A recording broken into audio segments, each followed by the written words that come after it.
Our story began the day we moved to Kabul. My name is Mari, and I am now 20 years old. Back then, it had been 2 years since we arrived in Kabul. I was going to school, living with my mother, my 2 sisters, and my younger brother. My father and elder brother were abroad.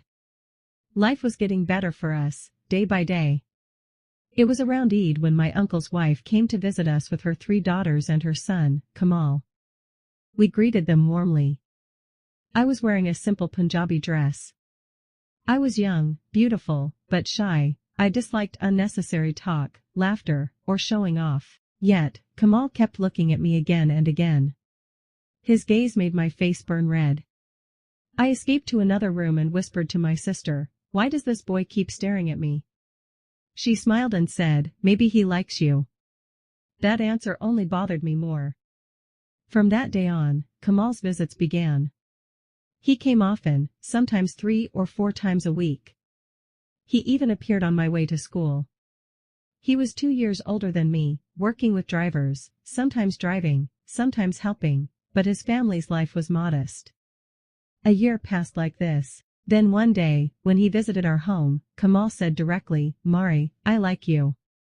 I want to ask my mother to propose for me." He had already spoken about it to my eldest aunt. But our families were enemies, there was no peace between them. I looked at him in shock and said, "No, it can't be. I don't like you, and you don't have a real job." Hurt, he left, and for some time, he stopped coming. Soon after, I began receiving calls from an unknown number. When I answered, a voice said, "Hello, cousin, it's Kamal." I asked, "Where did you get my number?"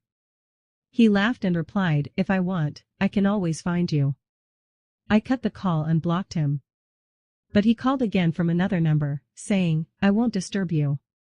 Just sometimes, let me ask about you." I agreed, something I would later regret. Because slowly, his voice became a part of my days. If he didn't call, I would. Without knowing it, I had grown used to him. I had fallen in love. He loved me deeply, more than words could tell.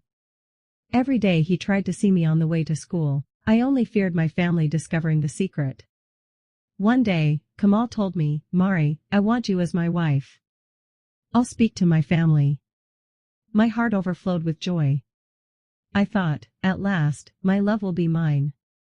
But that night, his call never came. Nor the next morning.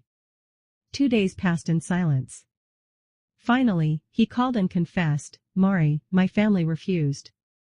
They don't want any bond with your father's house." I was crushed. Still, 6 months later, he tried again, asking my eldest aunt for help. She was a kind woman and spoke to them. At last, she came to my mother and said, "Kamal's family wishes to propose." My mother stayed silent. But when my father heard, he burned with anger. "No," he said. "Never. I will never give my daughter to them." That word shattered me. I wanted no one but Kamal. And so, we carried on in secret. When I was alone at home, he would come. We talked, we dreamed. But then, his words began to change. Kamal started asking for things I wasn't ready to give. I told him, "No, Kamal. This is wrong. It is sinful." He only replied, "I will marry you. Whatever happens, you are mine. I can do as I wish." I loved him too much. His persistence wore me down. At last, I gave in. We became one. The pain was unbearable, but I loved him, so nothing else mattered. For a whole year, whenever he found a chance, Kamal would come to me. Our love grew stronger, even though our families already knew we were close. They only thought we were talking too much, they had no idea how deep it had gone. One day, I said to him, "Kamal, speak to your family again.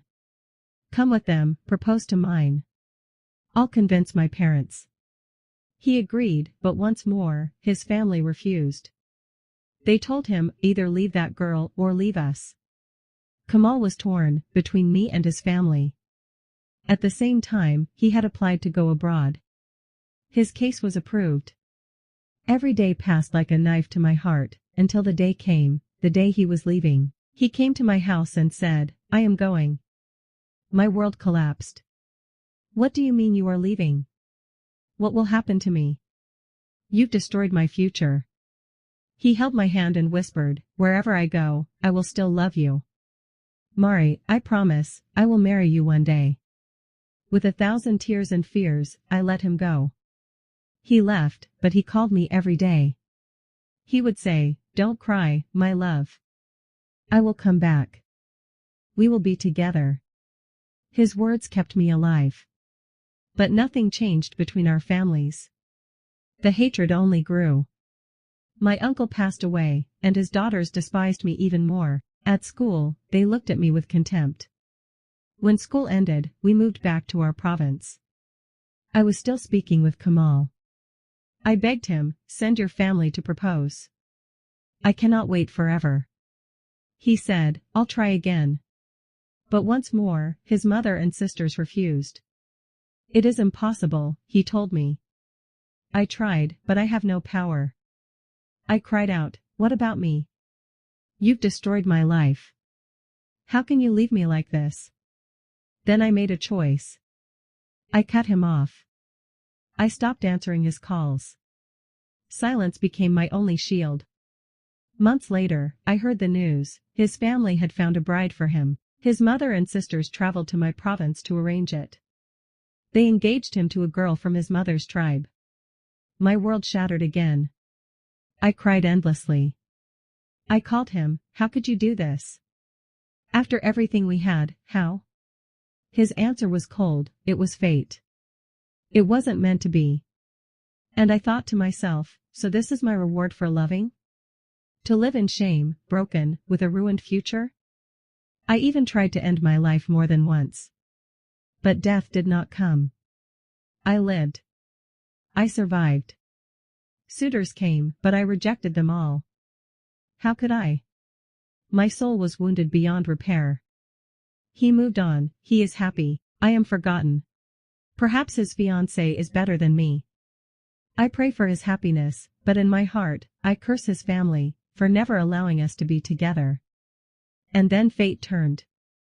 His sister, who had once mocked me, was divorced from her fiancé.